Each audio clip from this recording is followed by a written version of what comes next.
Ռոցը ինչքան ժամանակ է այն հզորությունը իր պահպանել եւ ինչպեսի թշնամիների դիմակայել, սակայն հայտնի է մի բան. այս ամրոցը Ուրարտական պետության, Վանի թագավորության, իշխանության վերջին շրջանի ամենակարևոր եւ ամենաաչքի ընկնող հուշարձաններից մեկն է, եւ այս հուշարձանը այն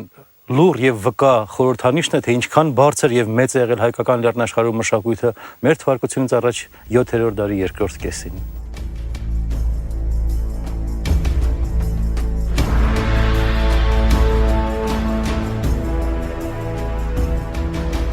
Մեր թվարկությունից առաջ 6-րդ դարի առաջին քառորդին սկյութական ու մարական ցեղերի հարվածների տակ Վանի թագավորությունը Ուրարտուն հեռացավ պատմության թատերաբեմից։ Նրան հաջորդեց մի նոր քաղաքական կազմավորում, Երևանդունների հայոց թագավորությունը,